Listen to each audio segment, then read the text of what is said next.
King's party is sure as heck acting a lot like King George in 1776, and we're going to show you how.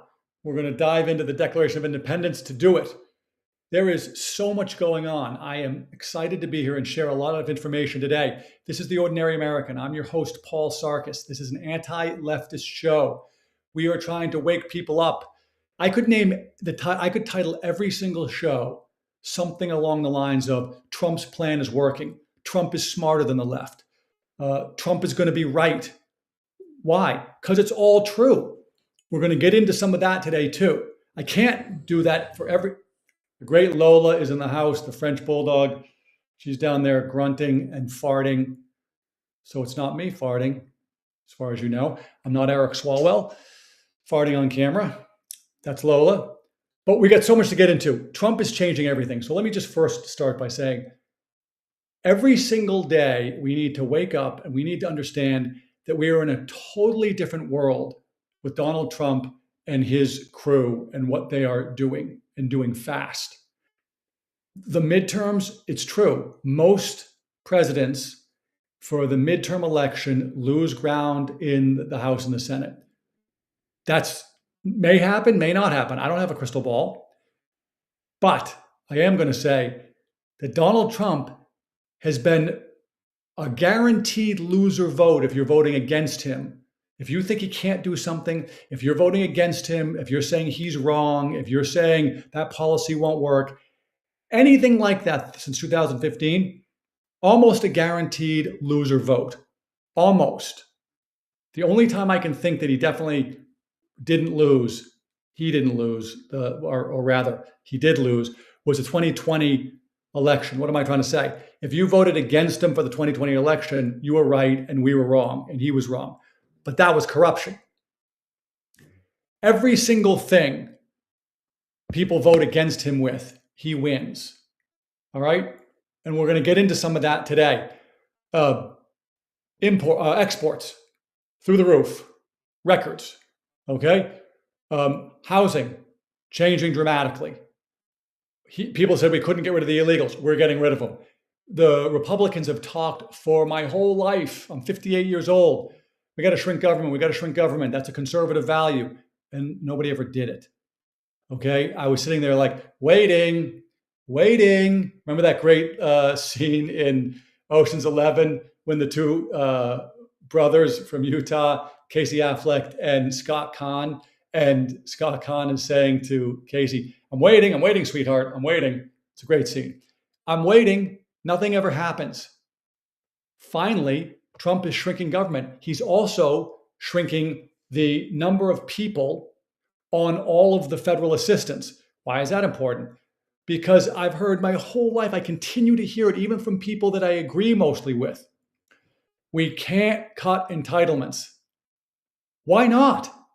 Oh, because you're going to take away from people that have planned on these things. Not if the people getting them are dead or illegal or scamming us or part of some fraud.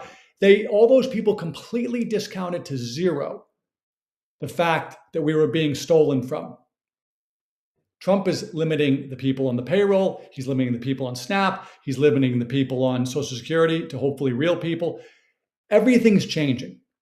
Okay, that's the backdrop of almost everything we do on this show, but certainly today. All right, I want to get into this idea that the Democrats, there's great things going on and there's really bad things going on. Really great things and really bad things. The really bad things have to do with the fact that Donald Trump has essentially smoked out the Democrats. So they have no policies, they have no ideas, they have nothing. And in fact, the triple blind studies, as it were, of their policies being put into play, Los Angeles, San Francisco, most of California, Seattle, most of Washington, New York City, most of New York, Massachusetts, Boston, Illinois, and others are all failures. Which is why everybody's leaving those places and going to red states. So as I say all the time, how do we know they don't work? Because people don't want them. They don't live there. The Democrats, the wealthy people who pay to get the Democrats total control, then leave. The tech bros are the biggest example of this. I try to beat up on them as much as possible because they deserve it, especially the California ones. They spent hundreds of millions, if not billions, collectively getting that state under single party control, the Democrats. And now they wake up one day and say, oh, you ordinary Americans were right all along. We really screwed this thing up. Can you make room in your state for us? Excuse me? Part of how they've ruined things is they've ruined the education system. And we now have people, and there's been much made about this, AOC, the congresswoman. She's, I don't know if she doesn't know these things. I strongly suspect she never learned them, doesn't know them, because she's the product of these leftist Democrat institutions taking over our education. But it certainly doesn't speak well of BU, which is where she went. And if I remember correctly, did she get an economics degree? That can't be right. That just popped into my head. She must have got like a social studies degree or something. I don't know. She had this take, which I'm going to play in a second, that talked about how the American Revolution was essentially fought as a fight against billionaires. Freeze frame on that for 1 second. Put it to the side. In Virginia last week, huge week, we went over this. The state Supreme Court ruled that the gerrymandering of the congressional districts was unconstitutional. What did they mean by that? This is important, but I'm not going to go into great detail. What they said was, forget about Republican, Democrat. The process that the Democrats used violated their own state constitution. They went further and said, we aren't dealing with all of the ways that it violated the state constitution. We're only dealing with one, essentially because one's all it takes. If it's unconstitutional in one way, it's unconstitutional. So that got taken out. Throw in the Supreme Court case down in Louisiana, where it said you can't create congressional districts based on race. Those three things I want to pull together today. And I want to start to show that the Democrats, very, very dangerous. The Democrats are essentially mirroring exactly what the founders laid out in their opposition or grievances against the king back in 1776. Okay, so first, I want to play the AOC clip. We won't go into great detail, but we're going to read a little bit of the Declaration of Independence, and hopefully you'll stick with us because it's important. And I think you're going to see the similarities. So just like the Democrats were the party or are the party of slavery, Jim Crow, segregation, they're the party of everything leftism. Side note, we'll go into it again some other day. We've done it in the past. Fascism is not a right-wing ideology. There is no right-wing ideology that wants to give more freedom and liberty to the individual, that wants to shrink government. There is no ideology, collectivism related, that wants that. Fascism is on the left. So the Democrats are all about leftism, collectivism. And it sounds, like kumbaya, like, oh, we're all going to get along and everything's going to be great. The only problem is human beings. It doesn't work with human nature. I'm going to go into a little of that. I'm going to start by playing this clip just so we have a base to start with this AOC thing. Let me see if I can. All right, let's see here. I want to talk about how this is in the heritage of our country, because America was founded. You look at Thomas Jefferson writing to Madison in revolt of British aristocracy. The American Revolution was against the billionaires of their time. We're declaring independence from such an extreme marriage of wealth and power and the state that the voices of everyday people did not exist. Okay. What she's trying to do here, this is what the left is trying to rewrite history. What she's trying to do there is try to confuse people. She's confused, saying that the founders were revolting against the billionaires in England, and that it was because the little people, the founders or the Americans, didn't have a voice. Okay, that is a total misreading. Now, she's doing it on purpose because it sounds kind of reasonable, like revolution, people are downtrodden, that's how revolutions are. not the American Revolution. I'm going to come back to that. She's tricking people. And it's important because this buffoon, she is the definition of a retard, according to, say, Donald Trump, bringing back a great 1970s, early 80s word, which is meant to be derogatory. She's a retard, okay? Or she's deceitful. One of those two. She's either trying to hurt people or she's a retard. Either way. So let's just go over this for 1 second. The American Revolution, not going to go into the master class, but the oversimplified version is, after the French and Indian War, which the Brits and the Americans were on the same side of and was extremely costly, the Brits wanted to get a payback. I can understand that. They spent a lot of money. Unfortunately, the Americans had been in America for far too long and had a lot of freedom for far too long. When the Brits tried to put in more taxes and then not respond to the laws and the courts and the systems that the Americans wanted to set up, the Americans said no more. Now, it took years and it took a lot of suffering and a lot of death and a lot of awfulness. We're going to get into that in a second. Here's the key, though, again, that thwarts what this idiot just said. By the way, idiot's the most charitable way to describe this woman. It's embarrassing that these people in New York in this district vote for her if it's a legitimate election. She is not for you. She isn't trying to help you. She hurts your district by running Amazon out, who is going to employ thousands of people. Okay? She doesn't care. Anyways, the American Revolution is unique in many, many ways.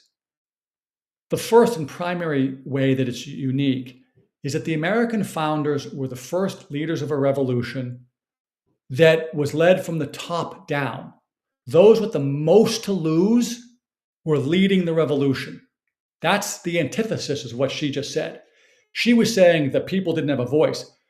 These were the richest people in America who put all of their, in fact, the last sentence, which we'll read, of the Declaration, they swore their lives, their fortunes, and their sacred honor to each other. And most of them lost all of that. We hear about the ones who lived. There's a great Paul Harvey, I'll try to put it on the X, The Old American, where he goes through this. Most of these guys lost everything. But the wealthiest people put everything on the line. It was not the people with nothing to lose. All other revolutions start from the ground up. The leftists, the lowest people with no voice, like she's saying, they're going to fight and go against the people on the top. That is not the American Revolution. The American Revolution were the people with the most to lose, who basically said, we can't live over here and have you over in England doing whatever you want, and we don't have a voice. We commonly know it as no taxation without representation. It goes bigger than taxation. Okay, it's not playing. I'm gonna add this in here. This is a copy of the Declaration, and we are gonna get into this here. Now, the Declaration is an incredible document. If you haven't read it, you should. If you're a parent, read it with your children. Essentially, what it does, I've blown it way up. It lays out the foundations that the American founders believed in. And it also goes in, and I'm not going to read it all, but it basically says, we humans are willing to suffer for a long time, and we have. And we're doing that not only because we're good sufferers, but because it's right to go to far extremes before you really break the bands that bind, say, England and America together, but any groups together. In other words, they're being conservative. They're saying, let's not just tear everything down. Let's wait. Let's try to work it out. Let's think about it. Let's study it. Let's really try. But then there comes a point. And then what he says right down here, the history of the present king of Great Britain is a history of repeated injuries and usurpations, all having in direct object the establishment of an absolute tyranny, okay? In other words, everything that he was doing was he wanted an absolute tyranny. That's what they came to the conclusion on. We can't work with this guy. He wants total tyranny. Sound like the Democrats? Okay? Over these states.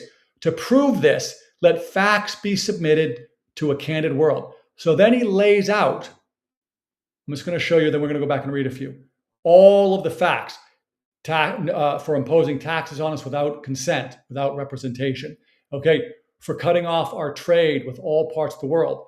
So essentially using terrorist tactics to get the colonies to agree to his tyranny. Quick detour.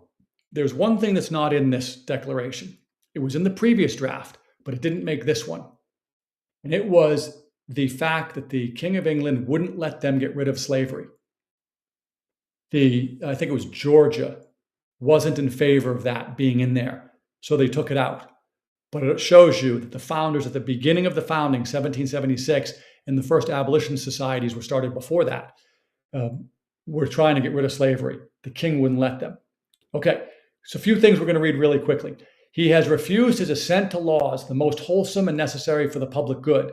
Okay, now you might read that and say, well, what does that have to do with us? When we read that the Supreme Court, the leftist judges are delaying their dissent so that they can buy time so that the midterms can maybe happen before a law gets changed. What does that sound like? He refused assent to the laws. That's the Democrats refusing assent to a law. Same thing. He has forbidden his governors to pass laws of immediate and pressing importance unless suspended in their operation till his assent should be attained, and when so suspended, he has utterly neglected to attend to them. That's essentially bribery. That's essentially saying he has forbidden his governors from passing the laws, and if they don't do what I say, F them. That's what goes on here. The Democrats want to tie everything to the assent at the federal level in the elected class too, some of the Rhino Republicans. He's refused to pass other laws for the accommodation of large districts of people unless those people would relinquish the right of representation in the legislature, a right inestimable, I can't say it, to them and formidable to tyrants only.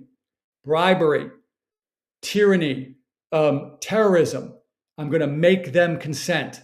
Okay, I'm going to skip a few. He has obstructed the, where is it? He has made the judges dependent. He's made the judges dependent on his will alone for the tenure in office. What does that sound like? We are going to pack the Supreme Court. We actually went through this with FDR. He wanted to pack the court and he threatened to, and the Republicans stood up to him back then, and then he backed down. That's the same thing. These are not new tactics. These are old tactics. Here's one. He's erected multitude of new offices and sent hither swarms of officers to harass our people and eat out their substance.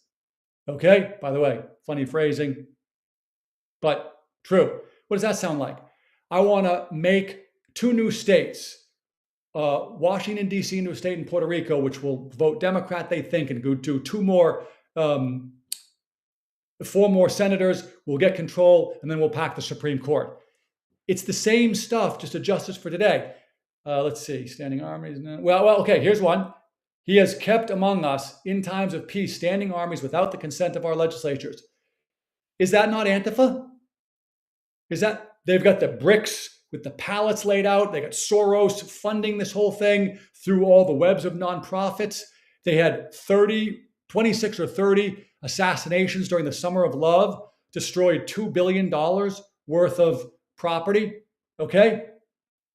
There's one other here, and I'm not going to be able to find it. But if you read most of these things, for suspending our legislature and declaring themselves invested with power to legislate for us, doesn't that sound like the government shutdowns? Not an exact replica, but darn close. Okay? These grievances, it's worth reading. I'm not going to read the rest of them. There's a lot, but the Democrats want to be tyrants. They want to control everything. They are leftists. They don't believe that ordinary Americans can govern themselves. The essence of the American experiment is, can a people govern itself? Consent of the people. The state legislatures created the federal governments, government singular. not plural, thank goodness. The Democrats don't want that. So what we see going on in Virginia, what we see going on with Hakeem Jeffries talking about war and other things, what we see going on at the Supreme Court, what we see going on with Boasberg and these other insane leftist judges who just make stuff up. Mar-a-Lago's, only worth whatever he said it was worth, $16 million. I encourage anybody that's in Florida, you can drive on the street right outside of Mar-a-Lago. Just drive in that neighborhood. Get on Redfin or Zillow or anything and Google what some of those houses are worth and then do your own estimate on what you think Mar-a-Lago's worth. It was a total fake and scam, using the courts, using the government, torturing the people. Okay, we see this going on in LA. I'm going to transition now. Okay, that's the Democrats. We see this going on in LA. I cannot go a day anymore without mentioning this LA mayor's race. It is too important. Okay, this guy, Spencer Pratt, I don't know him. I never met him. Who am I? I'm just an ordinary American. I love my God, my family, and my country, and I got a great flag. My green shirt clashes with my American flag today. Okay, but I don't know him. I probably will never know him. I don't have to like him. I don't have to think that 20 years ago he was a good guy on the hills. I don't have to worry about any of this nonsense that the left wants to throw in the way. All I have to look at it and say, what's going on in LA? The left is in control. How's it going? It's going terribly. People don't like it. As I say often, if you're going to vote for Karen Bass or Rahman, the other leftist running, you're either in on the scams, and I mean that as it sounds. You're either getting something, your family, you, somebody you know, or you're retarded. By retarded, I mean you have TDS. If you hate Trump so much that when you see a guy like Spencer Pratt talking common sense, you get activated and you can't vote for him, you got a problem. Okay? We're going to play a couple of clips from Pratt here. I'm trying to find the right ones. That's the second one. That's not it. There it is. Okay. I want to play this one because this is why he's winning and he's going to win. Okay. This is why. I want to, wait, am I there? Nope. Hold on. It's up. I'm going to play this. Of some people, watch how many people leave. 100%. This idea that everyone, if you let everyone do drugs and do whatever they want and let the criminals make the outside asylum and with no guards, if you let them do that, they're going to do that. But if you, so when I'm mayor, my plan. Common sense, right? This is the Bukele method from El Salvador. If you let the inmates run the asylum, it's going to be crazy time. Plan is first 3 weeks, signs up across the city. No more nakedness, no more drug use, no more robbing, no more burning dogs in the street. No more dog abuse. Yeah. On every sign, on every bar. So that, and we're going to go around, we're going to warn everybody, hey, got 3 more weeks of this. Like, clock's ticking. Just keep telling everyone, so the people that are aware, they're like, oh, wow, there's a new mayor in town. They may start leaving. And then when the 3 weeks, or maybe we'll even do 2 weeks, maybe people will want it faster. And then once we start enforcing the laws, boom, streets will be back. You know who else I'm going to bring in? The CDC, because there's medieval diseases in these encampments. They're not swabbing these encampments. They're not swabbing the streets. People are just living in feces and drug use and dogs burning and bodies. We need these streets cleaned. Yeah. Okay. Common sense. Most people hear that and think, yeah, that makes some sense. That's why he's winning. He is just saying to people what they think to themselves. Why don't we just do this? Well, by the way, why can he do this? Because this is all illegal already. There are already anti-vagrancy laws. We don't need new laws. We just need to enforce the laws that exist. And as he said before, he didn't say this one, you either got to go to jail, you got to go to an asylum, or you got to go to a home. A home could mean a homeless shelter if you're really just a homeless person that doesn't have a drug problem. If you're an addict, maybe get you into detox or some other program. Off the street, because the ordinary citizens of Los Angeles, and I used to be one, they shouldn't have to suffer so some elected official can feel compassionate to these people. By the way, here's the sick joke of all. The left knows that what Spencer Pratt is talking about will work and make a better society. They know that, which is why they're afraid.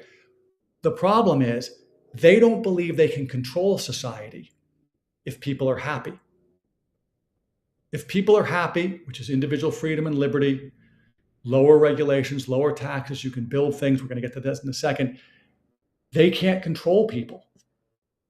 Okay, I want to play this clip from, it was right after, where is it? There it is. It's right after the fires. Okay, and I want you to just hear what this idiot Muppet Bass is trying to tell the people. Wait, that's not it. Hold on. There we go. Here we go. So what's a realistic time frame for people to actually start rebuilding and actually get home? Okay, look at that. At the 6-second mark, you see that down there? That's what he asked. What's a realistic time frame? How about just giving a time frame? Watch how much time she takes. Well, you know, I'm hoping that the rebuilding and the planning process can actually start now. But you know that's going to be individuals. People are in a variety of different circumstances. We have seniors who might have paid off their mortgage years ago and are living on, you know, fixed incomes. We have people that want to rebuild exactly as they built before. Other people who might want to make changes, which then the process would be a little longer for. So what I understand is 3 years would probably be the 30 seconds, say. It took her to just say how much time? fastest, but probably it would be more like 5. 3 to 5 years to rebuild their houses. 3 to 5 years. If you had a child in 7th grade and you were talking about 5 years, you know what? That's the problem. The great Dan Bongino says in New York in the 70s and 80s, it had to get bad enough. Dinkins won the first time that Giuliani, stinking Dinkins, ran. Why? It wasn't bad enough. It took, I think it was 2,000 murders a year in New York City. I used to go and visit New York City back in those days. And you basically thought you had like a 70% chance your car would get broken into if it was parked on the street overnight. Okay, it got bad enough. LA is bad enough. This is bad enough. But what is she doing there? The most important thing to take from that video is she's trying to trick people. 3 to 5 years. Settle in. We're not going to make any progress for 3 to 5 years. That gets her 3 to 5 years where she can hopefully get people tricked enough that they won't bother her. Except Spencer Pratt came along. And the one thing they didn't count on was a Donald Trump or a Spencer Pratt. And I've said it a lot, and I'm going to keep saying it because it's needed to be observed by people. It is harder in some ways to look at the president because he's dealing with the world. A mayor's race. It's very digestible because we can, first of all, strip out most of the foreign policy issues. And then we get down to the concept of subsidiarity. Alex de Tocqueville, who wrote Democracy in America back in the mid 1800s, 67 or something, I forget, but around there. He said one of the great things about America is subsidiarity. The decisions were made close to the problem. A mayor's race. If I go to the park and I see drug addicts in the park and my kids are there, it affects me right now, right today.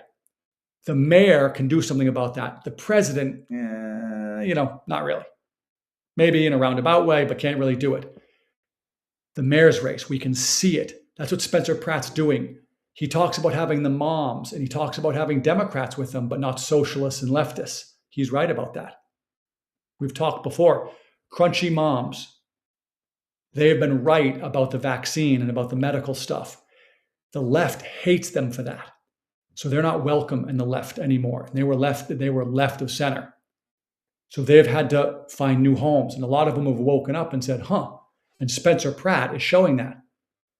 Okay. This election is not just an election for mayor. It is not. I'm going to play one more clip. This is an election that is the battle between the left and the right. It is a battle for corruption over no corruption. And let's see here. I just want to play this one last one, and then we're going to move on to a couple of other topics. Easy way out. Oh, we're solving this. We're working on this. Two ways you can look at it. I think they're all criminals. Thankfully, I've talked to the Justice Department sources, and city officials are going to go down. They are complicit. Here's the hard part about catching these people. They're literally taking money with poker chips, goods and services. Freeze that for a second. Why are they taking poker chips? I spent decades in the gambling industry. They're taking poker chips because they can go to a casino and they can cash them in. And if it's below, I think it's $6,000, the casino doesn't have to report it to the IRS. I think it's if above 6,000, they have to report it to the IRS. So they take poker chips and they go to a casino and they cash them in. Casinos are big, there's a lot of people, or they play with them. Now, if they play with them and they win and they get $10,000 or $12,000, now they can go and cash those chips in, and that's gambling winnings. That's not illegal. It's money laundering.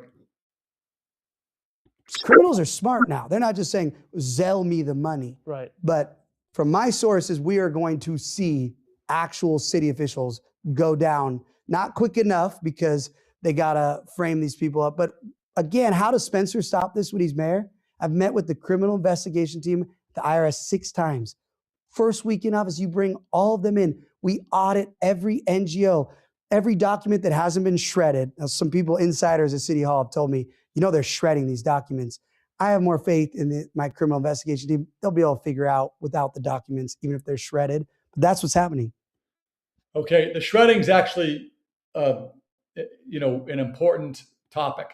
They probably are shredding, but governments have been digitized, a lot of them. And so they'll have to erase a lot of things. And then remember that if I have something and I email it to someone, now it's on their server. So I can erase it or shred it from my end, but it's on their server. I got to get to that too.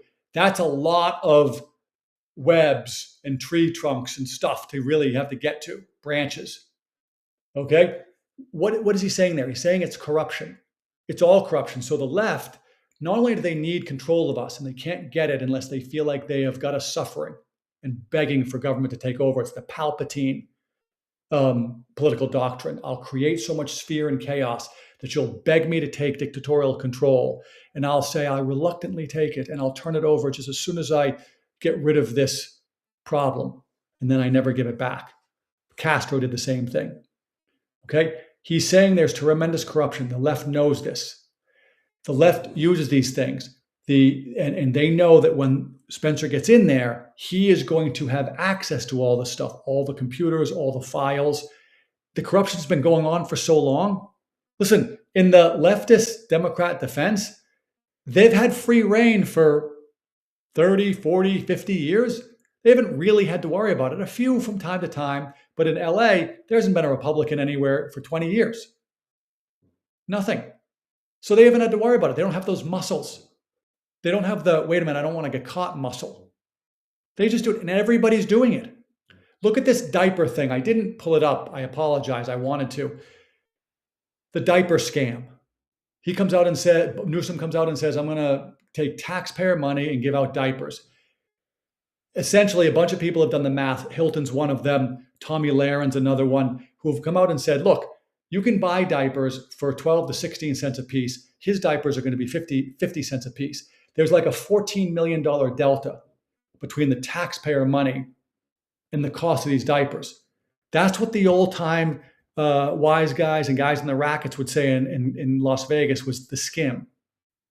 That's the skim. Here's the next piece of it. What if they don't buy, in all that math, it was supposed to be about 40 million diapers. What if they don't buy 40 million? What if they buy 1 million? What if they buy 1 million and do what they usually do, which is have a press event where they have a few dozen people who are getting their free diapers, and they try to make that look like, look, we're doing the program. And instead of buying 40 million, they buy 1 million. What happens to the rest of that money? Through the nonprofits. Newsom's doing this in the face of Hilton maybe getting into the governor's mansion and Pratt maybe getting into the mayor's office. Why? Well, I have two theories. One, like I just said, they can't stop themselves. They have no muscles to deal with having honesty or oversight. They get away with it for so often. That's one. But the second is they don't think they're going to lose, not because they think the people will vote them in, because they've already corrupted the elections. So they have no belief that they'll lose. But they're not changing their policies anywhere. New York, Massachusetts, Illinois, California, Washington, nowhere. Okay? They are doubling and tripling down. Okay? I wanna, if I can, I don't know that I can. Here's one thing to show. We're going to switch gears just briefly. I'm watching the clock. Housing. This is the national scene. Okay? More sellers than buyers. You see this?